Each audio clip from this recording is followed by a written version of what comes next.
Hello नमस्कार दोस्तों।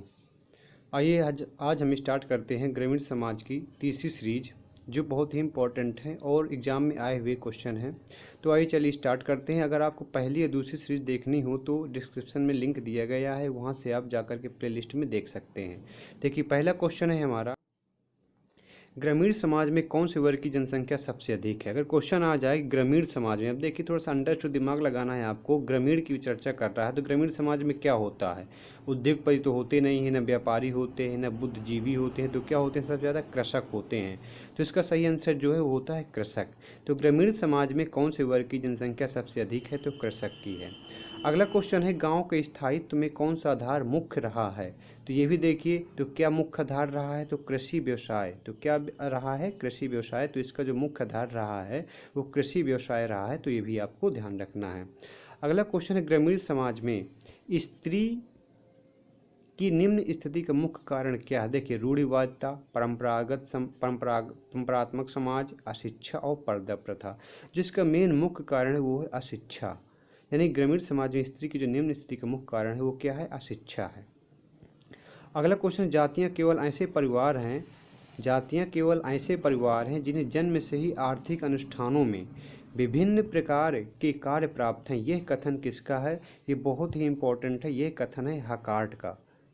बहुत इंपॉर्टेंट स्टेटमेंट है कि जातियां केवल ऐसे परिवार हैं जिन्हें जन्म से ही आर्थिक अनुष्ठानों में विभिन्न प्रकार के कार्य प्राप्त हैं। ये कथन है किसका? हाकार्ट का। तो आपको ध्यान रखना है। अगला क्वेश्चन है कि विशेष विवाह अधिनियम कब संशोधित हुआ था? अगर क्वेश्चन आ जाए कि विशेष विवाह अधिनियम कब संशोधित हुआ था, तो ये 1954 में संशोधित हुआ था। निम्नलिखित में से स्थानीय स्व प्रशासन पर आधारित कौन सा कथन लॉर्ड ब्राइस द्वारा कहा गया है? देखिए, सीधे हम इसका आंसर बताते हैं। ये कहा गया है, ए नंबर सही है इसका आंसर। कहा गया है स्थानीय स्व प्रशासन लोकतंत्र का सर्वश्रेष्ठ विद्यालय है। तो ये किसके द्वारा कहा गया है? लॉर्ड ब्राइस के द्वारा कहा गया है। इसका आंसर ए है। तो आपको ध्यान रखना है। अगला क्वेश्चन है, देखिए कि पंच परमेश्वर की कल्पना निम्नलिखित में किससे संबंधित है? पंच परमेश्वर की जो कल्पना है निम्नलिखित में से किससे संबंधित है? ये संबंधित है पंचायती राज से। तो ये भी आपको ध्यान रखना, पंचायती राज से संबंधित है। अगला क्वेश्चन है कि भारत में ब्रिटिश शासनकाल में ग्राम पंचायतों को पुनर्जीवित करने के लिए किस सन में बंगाल सरकार ने ग्राम पंचायत अधिनियम पारित किया था? तो ये पारित किया था 1919 में। कब पारित किया था? 1919 में पारित किया था। अगला क्वेश्चन है, वर्ष 1920 में ब्रिटिश शासन के दौरान ग्राम पंचायतों से संबंधित एक्ट निम्नलिखित में से किस राज्य में बनाया गया था? तो उत्तर प्रदेश, मुंबई, मध्य प्रदेश, ये सभी। तो यानी कि ये जो है 1920 वाला जो है ग्राम पंचायतों से संबंधित एक्ट सभी में बनाया गया था। तो उत्तर प्रदेश में भी, मुंबई में भी और मध्य प्रदेश में भी। भारत में पंचायती राज व्यवस्था का स्वरूप कैसा है? तो त्रिस्तरीय है। और किसने त्रिस्तरीय की मांग की थी? तो बलवंत राय मेहता ने। तो ये भी आपको ध्यान रखना है। उत्तर प्रदेश में क्षेत्रीय समितियों एवं जिला परिषद अधिनियम कब पारित हुआ था? तो ये भी आपको ध्यान रखना है, कब पारित हुआ था। तो इसका जो सही आंसर है वो है 1961। देखिए, उत्तर प्रदेश में क्षेत्रीय समितियों एवं जिला परिषद अधिनियम कब पारित हुआ था? तो 1961 में पारित हुआ था। देखिए, अगला क्वेश्चन है कि न्याय पंचायत फौजदारी के मुकदमों, और क्वेश्चन आ जाए कि न्याय पंचायत फौजदारी के मुकदमों में अधिकतम दंड कितना दे सकती है? तो इसका जो सही आंसर है 250 रुपये। इसका क्या सही आंसर है? 250 रुपये जो है अधिकतम दंड दे सकती है। अगला क्वेश्चन ये है कि पंचायती राज से संबंधित संविधान यानी 73वां संविधान संशोधन जो किससे संबंधित है? पंचायती राज संबंधित है। अधिनियम 1993 कब से प्रभावी हुआ था? 24 अप्रैल 1993 से प्रभावी हुआ था, इसलिए 24 अप्रैल को पंचायती राज दिवस भी मनाया जाता है। अगला क्वेश्चन ये है कि उत्तर प्रदेश पंचायत विधि अधिनियम किस वर्ष पारित हुआ था? तो ये कब पारित हुआ था? तो 1994 में पारित हुआ था। आपको ध्यान रखना है, 1994 में उत्तर प्रदेश पंचायत विधि अधिनियम कब पारित हुआ था? तो 1994 में पारित हुआ था। अगला क्वेश्चन, नेतृत्व के प्रतिमान किस कारक के प्रभाव से परिवर्तित होते हैं? देखिए, आरक्षण, आर्थिक विकास, राजनीतिक चुनाव व्यवस्था। तो इसका जो सही आंसर है ये इन सभी के द्वारा। यानी कि नेतृत्व के प्रतिमान किस कारक के प्रभाव से परिवर्तित होते हैं? तो इन सभी के द्वारा परिवर्तित होते हैं। तो इसका डी ऑप्शन सही है। ऐसा नेता जो अपने समूह के अत्यधिक निकट होता है वह क्या कहलाता है? आप समझिए क्या हो सकता है। तो होगा हृदयग्राही नेता। क्या होगा? हृदयग्राही नेता होगा। अगला क्वेश्चन है, गाँवों में निम्नलिखित में से किस प्रकार के नेता पाए जाते हैं? देखिए, परंपरागत नेता, व्यावसायिक और समूह नेता, कार्यात्मक नेता, ये सभी। तो यानी कि भारतीय गाँवों में जो है सभी प्रकार के नेता पाए जाते हैं। परंपरागत भी पाए जाते हैं, व्यावसायिक नेता भी पाए जाते हैं, कार्यात्मक, तो इसका आंसर जो है सभी सही है। अगला क्वेश्चन है कि ऐसा नेता जो अपने अनुयायियों को उनसे प्रभावित होने वाले निर्णयों में सम्मिलित करता है, वो क्या कहलाता है?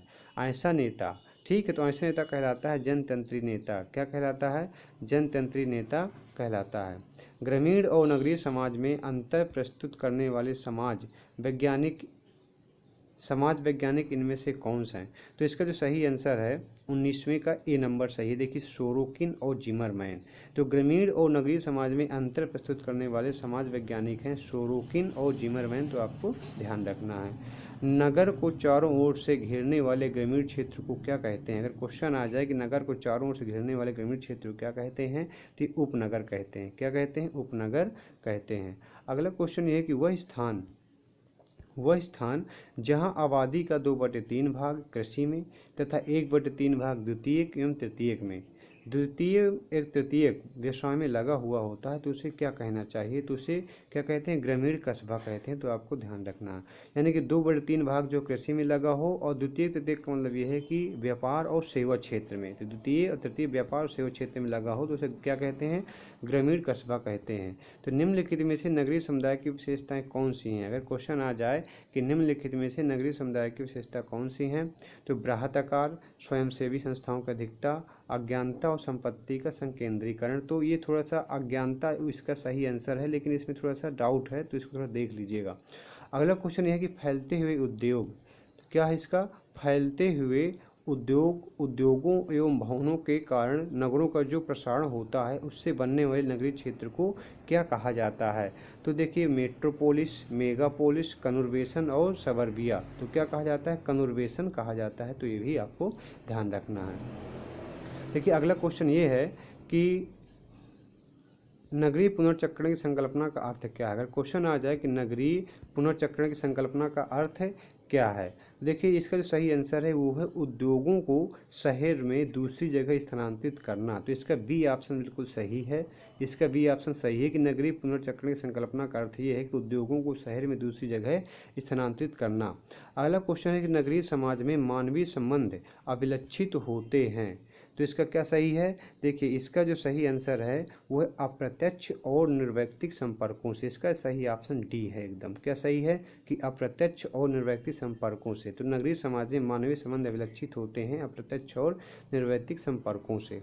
अगला क्वेश्चन है कि लुई विर्थ प्रथम विश्लेषण करने वालों में से एक थे। इन्होंने किस चीज़ का विश्लेषण किया है? तो स्वचालन के प्रभावों के, उद्योग के प्रभावों के, उत्तर उद्योगवाद के प्रभावों के, नगरीयवाद के प्रभावों के। तो इन्होंने किया है डी, यानी नगरीयवाद के प्रभावों के। अगला क्वेश्चन है नगरीय अध्ययन के निम्नलिखित भागों में से कौन सा आधुनिक नगर वृद्धि के संकेंद्रीय अंचलों को निर्दिष्ट करता है? तो देखिए, क्या होता है इसका जो सही आंसर है वो पारिस्थितिक करता है। कौन करता है? पारिस्थितिक करता है। अगला क्वेश्चन है कि जब नगरीय जनसंख्या वृद्धि होती है और संपूर्ण जनसंख्या में नगरीय जनसंख्या का अनुपात स्थिर रहता है, तो इसे क्या कहा जाता है? तो इसे कहा जाता है नगरीय वृद्धि कहा जाता है। ठीक, निम्नलिखित में से कौन सी ग्रामीण जीवन एक आर्थिक समस्या नहीं है? तो अगर आर्थिक समस्या की चर्चा कर रहा है, देखिए निर्धनता भी है, साक्षरता भी है, अशिक्षा भी है, तो जातिवाद जो है कोई ग्रामीण जीवन की आर्थिक समस्या नहीं है। ये तो ऐसे है, जातिवाद इसका आंसर सही है। अगला क्वेश्चन है कि निम्नलिखित में से किस प्रकार के नगर अभिजन वर्ग को हम नगर के केंद्र में पाते हैं? तो इसका जो सही आंसर है वो है औद्योगिक पूर्व। क्या सही है? औद्योगिक पूर्व को हम केंद्र में पाते हैं। अगला क्वेश्चन है ग्रामीण समुदाय को नगरीय समुदाय से भिन्न करने के लिए निम्नलिखित में से कौन सा आधार सही है? तो इसका देखिए कौन सा आधार सही है। इसमें देखिए 4 ऑप्शन है, वर्ग पृथक्करण, श्रम विभाजन और जाति पृथक्करण और सामाजिक संबंध के प्रकार। जो इसका सही आंसर है वो डी, सामाजिक संबंध के प्रकार। अगला क्वेश्चन है कि किसने कहा है कि नगरवाद एक जीवन पद्धति है जबकि नगरीकरण एक प्रक्रिया है? तो ये किसने कहा है? तो इसको जो सही आंसर है वो है लुईस विर्थ। लुईस विर्थ ने कहा कि नगरवाद एक जीवन पद्धति है जबकि नगरीकरण एक प्रक्रिया है। अगला क्वेश्चन है कि निम्नलिखित में से कौन सी नगरीय समुदाय की विशेषता नहीं है। तो नगरीय समुदाय की विशेषता नहीं है, देखिए गतिशीलता, कृत्रिमता, मुद्रा अर्थव्यवस्था, सामाजिक समरूपता। जो इसका सही आंसर है वो सामाजिक समरूपता जो है नगरीय समुदाय की विशेषता नहीं है। अगला क्वेश्चन ये है कि नगरीकरण से संबंधित उप संवैधानिक सिद्धांत का निरूपण किसने किया था। अगर क्वेश्चन आ जाए कि नगरीकरण से संबंधित उप संवैधानिक सिद्धांत का निरूपण किसने किया था, तो ये बर्गेस ने किया था। किसने किया था? बर्गेस ने। जय हिंद दोस्तों, ऐसे ही वीडियो देखने के लिए हमारे चैनल स्टडी मेक्स फ्यूचर को लाइक करें, सब्सक्राइब करें और कमेंट करके ज़रूर बताएं कि आपको वीडियो कैसा लगा है।